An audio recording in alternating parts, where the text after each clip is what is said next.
Okay, so this one you'll notice that we used the word total there, right? And so total poles. Now, that's different from poles per phase, obviously, right? So a three-phase induction motor has a total of 48 poles on its stator.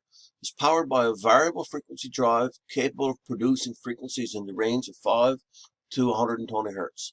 That's common from older style drives. Determine the range of field speeds or sync speeds that are available.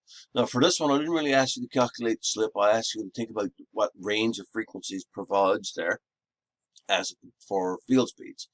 And newer modern drives, they tell us can go right down to 0 hertz. Took them a while to get that, and they can, produce any frequency really.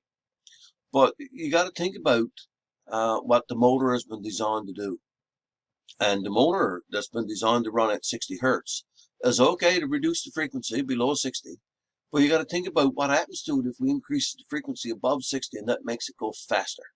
Is that going to make the shaft bend enough for the rotor to bind on the stator because the air gap is small, right?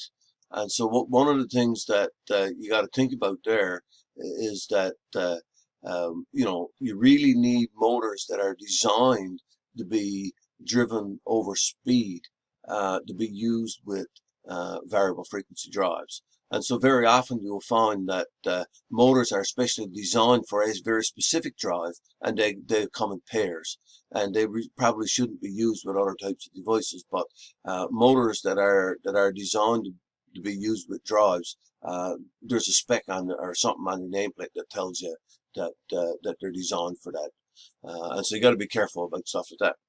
Okay, so for this one, we'll start off then by saying that calculation of P is appropriate, and we'll say that remember those total poles there.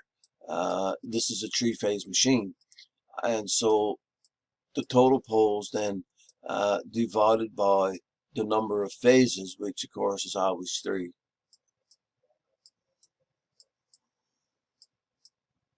So we have then 48 poles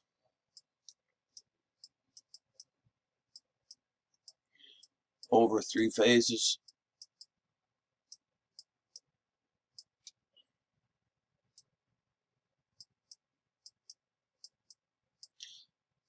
or 16 poles per phase. Now 16 poles per phase is relatively high in comparison to what you very often get.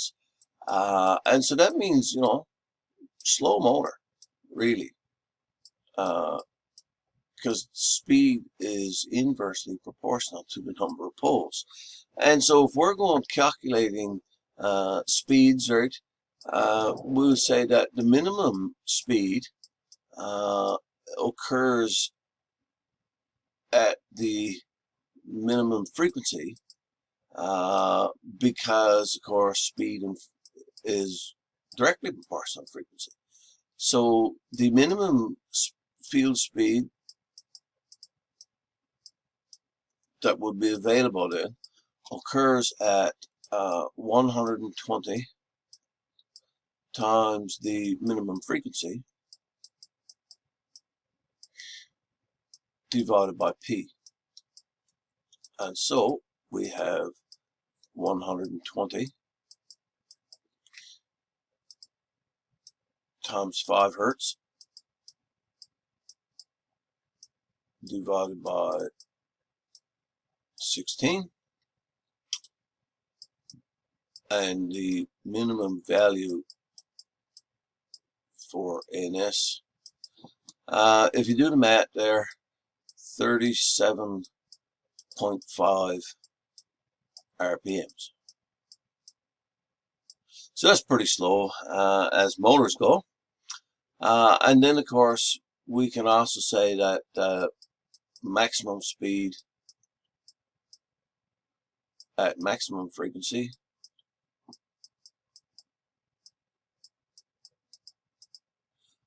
and so NS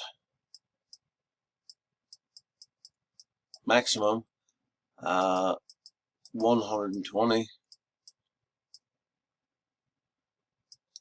times F maximum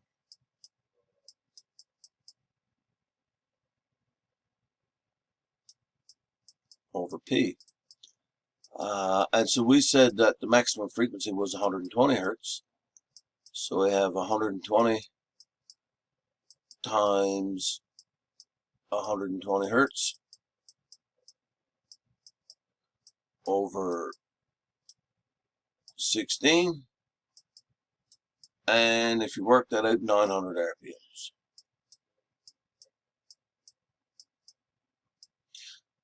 And so that means that, you know, if you think about it really, that motor has been designed to work with 60 hertz, which is 450 RPMs. But this drive now can produce field speeds then